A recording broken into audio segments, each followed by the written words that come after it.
Hello everyone, welcome you all in MK Commerce Pathshala.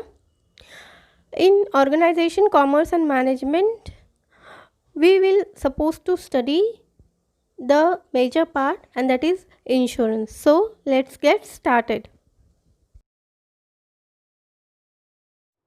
Now, insurance insurance का नाम तो सुना ही होगा तुम लोगों ने। लाइफ के साथ भी, लाइफ के बाद भी ये एडवर्टीज़मेंट तो किसी से बची नहीं हुई है। तो यही हमें अब देखना है। आज का टॉपिक यही है हमारा।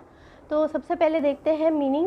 यहाँ पे देखो कुछ ये बने हुए हैं, कुछ सिंबल दिए हुए हैं, जैसे LIC और the new India insurance company limited. ये एग्जाम्पल है ऐसे कंपनीज़ का जो बीमा कराती है। जैसे इंश्योरेंस को ही हम बीमा बोलते हैं, जो बीमा कराती है वो कंपनी का यहाँ पे नाम और लोगो दिया हुआ है। अब देखते हैं मीनिंग।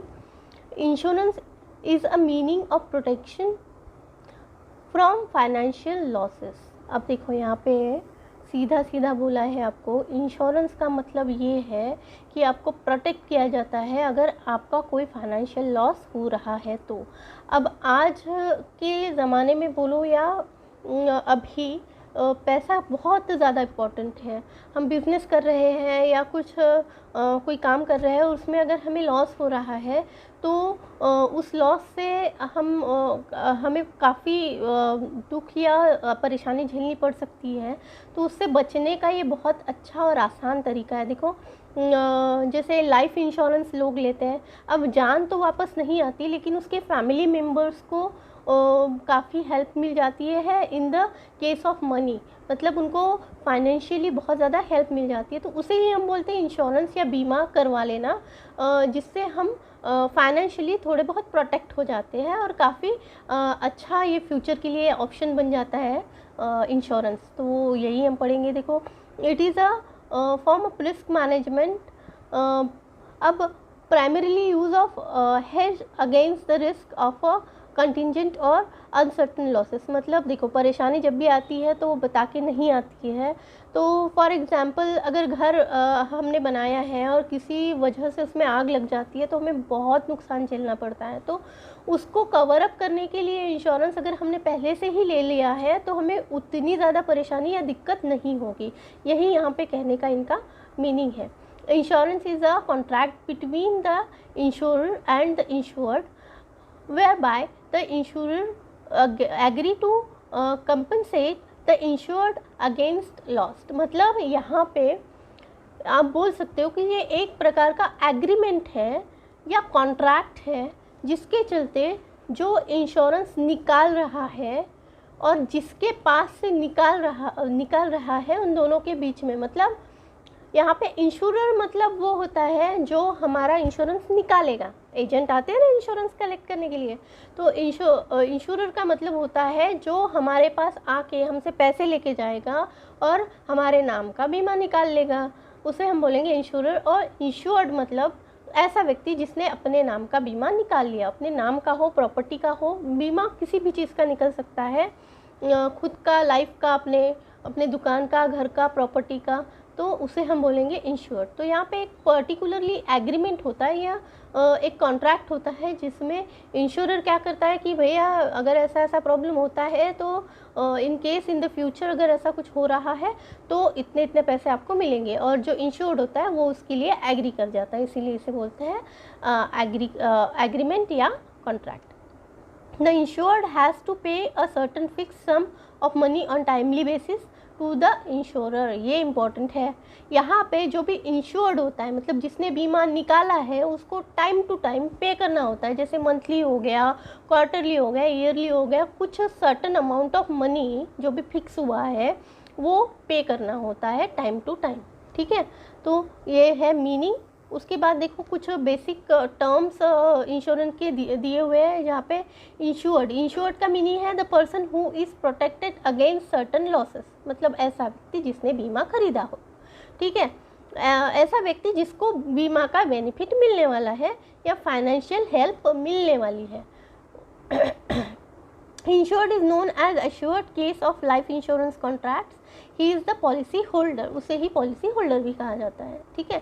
इंश्योरर, इंश्योरर का मतलब वो होता है जो कंपनी, जो भी वो सबसे पहले नाम देखे थे ना इंश्योरेंस के हेडिंग के बाद आइकॉन और नाम दिए थे LIC वगैरह, उसे उस कंपनी से एजेंट आता है अपने घर पे और वो पॉलिसी निकाल के हमारी ले जाता है, तो उसे इंश्योरर बोलते हैं।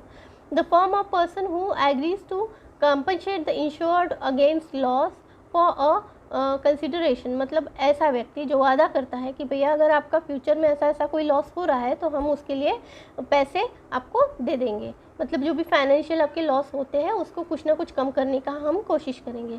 तो लेकिन इसका कुछ समय तक हमें पैसे देने पड़ते हैं, हमें मतलब इंश्योर्ड जो होता है उसको पैसे पे करने होते हैं इंश्योरर को, और साथ ही में एक मैच्योरिटी डेट के बाद जितना भी पैसा है वो पॉलिसी होल्डर या इंश्योर्ड को वापस मिल जाता है। प्रीमियम, प्रीमियम का मतलब होता है the premium consideration for which the insurer agrees to insure the insured, it is paid by insured to the insured. Premium का मतलब होता है इंस्टॉलमेंट, सीधे सीधे भाषा में अगर बोला जाए तो इसका मतलब होता है इंस्टॉलमेंट। इंस्टॉलमेंट मतलब जो भी आपने monthly, quarterly, half yearly, quarterly या ईयरली आपने अगर पैसे बांध लिए होंगे तो उसे ही हम बोलते हैं प्रीमियम पे करना। मतलब अगर फॉर एग्जांपल 50 लाख का आपका पॉलिसी है और हर महीने आपने 10,000 पे करने के लिए कबूल किया है, कॉन्ट्रैक्ट बन चुका है आपका, तो वो जो 10,000 जाएंगे उसे हम बोलेंगे प्रीमियम। उसके बाद policy, the statement of contract between the insured and insurer. देखो यहाँ पे कॉन्ट्रैक्ट बेसिस काम चलता है तो आपको पर्टिकुलरली एक पूरा बंच मिलता है डॉक्यूमेंट, आपको पूरी फाइल मिलती है बनी बनाई, उसे ही हम पॉलिसी बोलते हैं। ठीक है, जो भी डॉक्यूमेंट्स होते हैं, जो डॉक्यूमेंटेशंस होते हैं उसे हम बोलते हैं पॉलिसी। उसके बाद claim, it is demand made by the insured to the insurer to compensate for loss occur due to mishap. मतलब अगर कोई भी अचानक से कोई घटना या दुर्घटना हो रही है इंश्योर्ड के साथ, मतलब पॉलिसी होल्डर के साथ, तो वो क्या करेगा, क्लेम करेगा अगेंस्ट हिज पॉलिसी, तो उसे ही हम बोलेंगे क्लेम। क्लेम करना मतलब वो डिमांड करेगा कि भैया अब ऐसा ऐसा तो हो गया था, आपने तो हमें वादा किया था कि आपका कोई लॉस होता है तो हम कंपनसेट करने के लिए तैयार है, तो अब हमें पैसे चाहिए, तो उसे हम बोलेंगे क्लेम। उसके बाद proposal, it is a written request by the insured to insurance company to issue an insurance policy.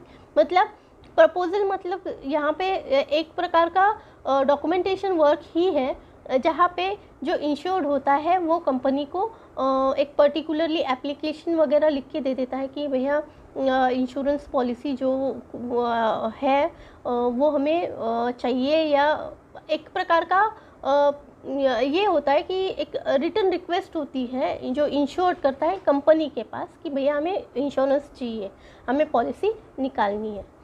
उसके बाद subject matter, it refers to the subject और entity that is life, property, cargo और ship etcetera. अब देखो यहाँ पे subject matter का मतलब ये है कि कौन कौन से इम्पोर्टेंट सब्जेक्ट या कौन कौन से इम्पॉर्टेंट चीज़ें हैं जिसका आप इंश्योरेंस निकाल सकते हैं, उसे हम बोलते हैं सब्जेक्ट मैटर। जैसे लाइफ इंश्योरेंस, प्रॉपर्टी का इंश्योरेंस, कार्गो मतलब जो हमारे जो बड़े बड़े जो हमारे वेपन्स वगैरह होते हैं ना, मतलब हमारी जो लश्कर आर्मी है उनके पास जो बड़े बड़े वेपन्स वगैरह ये सारी चीज़ें होती हैं उनका भी इंश्योरेंस किया जा सकता है। जो बड़ी बड़ी शिप्स होती हैं जिससे हम एक्सपोर्ट इंपोर्ट या बहुत सारे बिजनेसेस करते हैं उनका भी इंश्योरेंस होता है, तो उसे हम बोलते हैं सब्जेक्ट मैटर। तो यही कुछ है, बाकी हम जो प्रिंसिपल है वो बाद में देखते हैं नेक्स्ट वीडियो में, बाद में मिलते हैं। आप नोट्स बनाओ और अगर कुछ समझ में नहीं आता है just ask on the group. Take care.